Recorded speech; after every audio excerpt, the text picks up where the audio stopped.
On a titré donc cette conférence sur enjeux et opportunités pour les associations et fondations, parce que dans la loi ESS, vous avez tout un ensemble de chapitres qui s'adressent à l'organisation du secteur coopératif, du secteur mutualiste et du secteur des assurances. Et donc on porte le focus essentiellement donc, sur l'ensemble des dispositions légales et puis les réglementaires, donc ce qui va entraîner donc, des dispositions réglementaires pour les associations, fondations et fonds de dotation.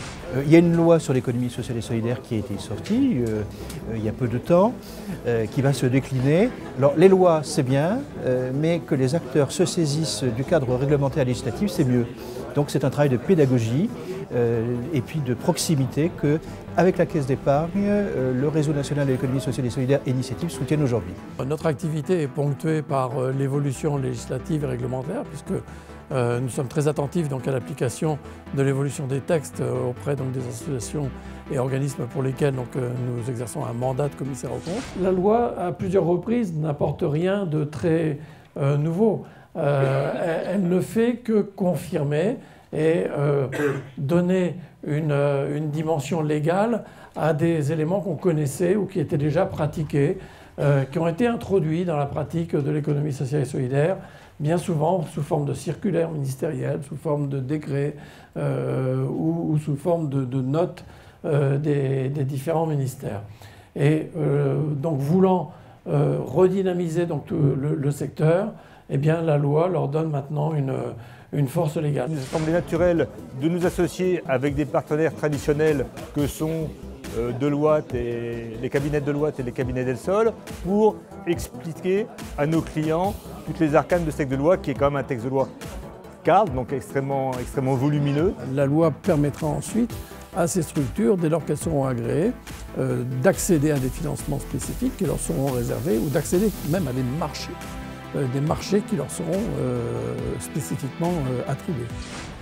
La loi également précise que les activités qui entrent dans le champ de l'économie sociale et solidaire sont, et là il n'y a pas de grande surprise, des activités de production, de transformation, de distribution, d'échange, de consommation de biens ou de services par les différents acteurs qui composent donc l'économie sociale et solidaire. Par contre, on voit arriver donc de nouveaux acteurs et notamment les sociétés commerciales.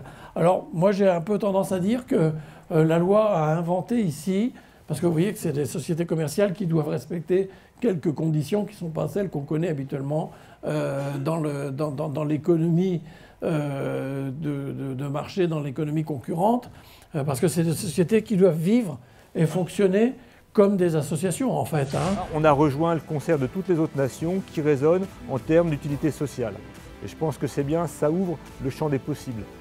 Et ça ouvre notamment la possibilité d'avoir des structures qui vont se développer pas uniquement sur le domaine social, mais dans le domaine de l'activité économique et plus encore dans le domaine marchand. Donc voilà, donc vous voyez donc une loi quand même assez dense, beaucoup de dispositions qu'on va mettre, à mon avis, un certain temps à digérer. On va avoir tout un ensemble de mesures qui vont être publiées, des décrets, et puis après, donc effectivement, tout un ensemble de commentaires.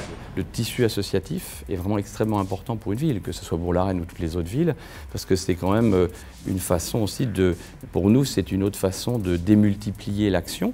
Donc c'est pour ça que nous aussi on a beaucoup d'associations comme les autres villes à Bourg-la-Reine. Nous sommes effectivement très heureux d'avoir Initiative sur notre territoire puisque la formation des bénévoles et des dirigeants c'est vraiment un axe prioritaire du développement de l'économie sociale et solidaire. Ça forme vraiment des acteurs qui sont capables de faire émerger des projets en donnant justement l'initiative, c'est le cas de le dire, aux populations et aux acteurs de terrain et c'est essentiel pour nous.